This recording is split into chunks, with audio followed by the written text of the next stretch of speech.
ಈ ರೀತಿ ಸಮಸ್ಯೆ ಇರ್ತಕ್ಕಂಥ ರೈತರು ಯೂಟ್ಯೂಬಲ್ಲಿ ಸರ್ಚ್ ಮಾಡಿದರೆ ಬೇಕಾದಷ್ಟು ಕಂಪ್ನಿಗಳು ಇವತ್ತು ಅವು ಇವು ಕೊಡ್ತಾರೆ. ಕೆಲವು ರಿಸಲ್ಟ್ ಇರ್ಬೋದು, ಕೆಲವು ರಿಸಲ್ಟ್ ಇಲ್ಲದೇ ಇರ್ಬೋದು. ಅಂಥವುಗಳನ್ನು ನಿಮ್ಮ ಅನುಭವಕ್ಕೆ ಗೊತ್ತಾಗ್ತದೆ. ಅಂಥವನ್ನೆಲ್ಲ ಸಿಂಪಡಣೆ ಮಾಡಿ ಸರಿ ಆಗದೆ ಇರ್ತಕ್ಕಂಥ ರೈತರು ಧಾರಾಳವಾಗಿ ನನ್ನ ಕಾಂಟ್ಯಾಕ್ಟ್ ಮಾಡ್ಬೋದು. ನನ್ನ ನಂಬರು ಇದ್ರ ಮೇಲೆ ಡಿಸ್ಪ್ಲೇ ಹಾಕಿರ್ತೀನಿ, ನೋಡಿ. ಸೊ ಗೊತ್ತಾಗ್ತದೆ. ಈಗ ಇದು ರೈತರು ಇಲ್ಲೇ ಇದ್ದಾರೆ, ಅವರು ಒಂದು ಮಾತು ಹೇಳ್ಬೇಕಲ್ಲ. ಅಂದರೆ ನಾನು ಹೇಳೋದು ಬರೀ ನನ್ನಷ್ಟಕ್ಕೆ ನೀವು ಅಂತ ನೋಡಿ. ಓಕೆ, ಇಲ್ಲಿಗೆ ಹೋಲ್ಡ್ ಮಾಡಿದ್ರಾ? ಇಲ್ಲ, ಮಾತಾಡಿ.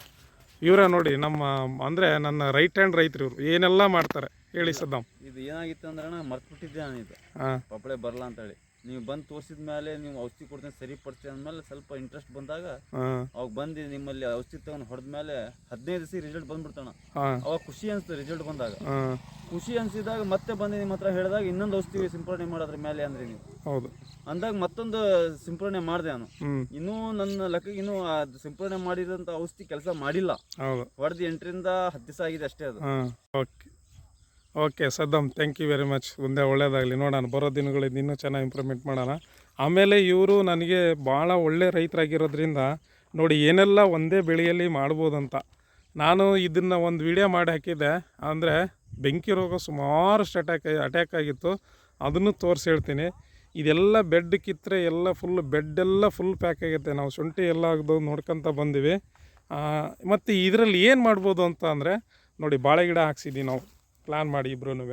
ಏನಾಗ್ತದೆ, ಮಾರ್ಚ್ ಮಿಠಾಯಿ ಶುಂಠಿ ಇಟ್ಟರು ಕೂಡ ಇದೇ ಶುಂಠಿಯಲ್ಲಿ ಅಡಿಕೆ ಇದೆ, ಈ ಶುಂಠಿ ಇದೆ. ಸುಮ್ಮನೆ ನೀರು ಹೊಡಿಬೇಕು ನೋಡಿ. ಬಾಳೆ ಗಿಡ, ಈ ಬಾಳೆ ಗಿಡ ಆರಾಮ್ಸೆ ಬರ್ತದೆ. ಈಗ ರೈತರು ಇದನ್ನೂ ಮಾಡ್ಬೋದು. ಆದರೆ ಇನ್ನೊಂದು ಕಿವಿ ಮಾತು ಹೇಳ್ತೀನಿ ನಿಮಗೆ. ಈ ಅಡಿಕೆಯಲ್ಲಿ ಶುಂಠಿ ಹಾಕಿರ್ತಕ್ಕಂತಹ ರೈತರು, ನನ್ನ ಅನುಭವ ಮತ್ತು ನಾನು ನೋಡಿರ್ತಕ್ಕಂಥದ್ದು ಹೇಳೋದು, ನೀರು ಅತಿ ಹೆಚ್ಚಾಗಿ ಕೊಡ್ತೀರಿ. ಆ ಶುಂಠಿ ಅತಿ ಹೆಚ್ಚು ಈ ಟೆಂಪ್ರೇಚರಿಗೂ ಮತ್ತು ಅಂದರೆ ಬಿಸಿಲೆಲ್ಲ ಫುಲ್ ಟೆಂಪ್ರೇಚರ್ ಇರ್ತೈತೆ, ರಾತ್ರಿ ಎಲ್ಲ ಕೋಲ್ಡ್ ಆಗ್ತದೆ. ಈ ಟೆಂಪ್ರೇಚರಿಗೆ ಶುಂಠಿ ಕೊಳೆಯೋ ಚಾನ್ಸ್ ಭಾಳ ಇರ್ತದೆ. ನೀವು ಕೊಳ್ತಿರೋ ಬೆಡ್ಗಳನ್ನು ನೀಟಾಗಿ ಗಮನಿಸ್ಬೇಕು, ಅವನ್ನೆಲ್ಲ ಕೊಳ್ತತ್ತ ಇಲ್ಲ ಅನ್ನೋದನ್ನು. ಇಲ್ಲ ಅಂತ ಅಂದರೆ ಒಳಗೆ ಹೋಗಿರೋದೇ ಗೊತ್ತಾಗಲ್ಲ ನಿಮಗೆ, ಫುಲ್ ಎಲ್ಲ ಒಳಗೆ ಹೋಗಿರ್ತತೆ. ನನ್ನ ಅನುಭವ ಹೇಳೋದು, ಭಾಳಷ್ಟು ರೈತರು ಶುಂಠಿ ಕಳ್ಕೊಂಡ್ಯಾರೆ ಇದೇ ರೀತಿ.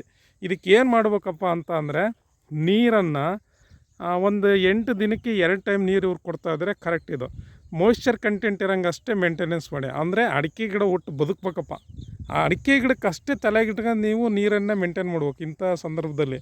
ಇಲ್ಲ ಅಡಿಕೆ ಗಿಡ ಚೆನ್ನಾಗಿದಾಗಲಿ ಅನ್ಕೊಂಡು ಸರಿಯಾಗಿ ನೀರು ಕೊಟ್ಟಿದ್ದೇ ಆದರೆ ಖಂಡಿತವಾಗ್ಲೂ ಎಫೆಕ್ಟ್ ಆದೇ ಆಗ್ತದೆ. ಶುಂಠಿ ಒಳಗಡೆ ಕೊಳ್ತು ಎಲ್ಲ ಹೋಗ್ಬಿಡ್ತದೆ ಲಾಸ್ಟಿಗೆ ಕೀಳುವ ಹಂತದಲ್ಲಿ. ಹಂಗೆ ಆಗ್ತದೆ. ಇದೊಂದು ಕಿವಿ ಮಾತು ನಿಮಗೆ ನಾನು ಹೇಳೋದು. 8 ದಿನಕ್ಕೆ 1-2 ಸರಿ ನೀರು ಕೊಟ್ಟರೆ ಸಾಕು. ಏನಪ್ಪ, ಅಡಿಕೆ ಗಿಡ ಬದುಕೋ ಲೆವೆಲಿಗೆ ತಪ್ಪ ಅನ್ನಂಗೆ ಕೊಡಬೇಡ್ರಿ. ಕೊಟ್ಟರೆ ಮಾತ್ರ ಫುಲ್ ಎಲ್ಲ ಹೋಗೇ ಬಿಡ್ತದೆ. ಸೊ ಹಾಗಾಗಿ ನಿಮಗೆ ಹೇಳ್ತಾ ಇರೋದು, ಇದು ಅನುಕೂಲ ಆಗ್ತದೆ. ಹಂಗೆ ನೋಡಿ. ಓಕೆ, ಧನ್ಯವಾದಗಳೇ. ನಿಮ್ಮ ಸಂಜಯನಗರ ಟ್ರೇಡರ್ಸ್ ಮಂಜುನಾಥ್.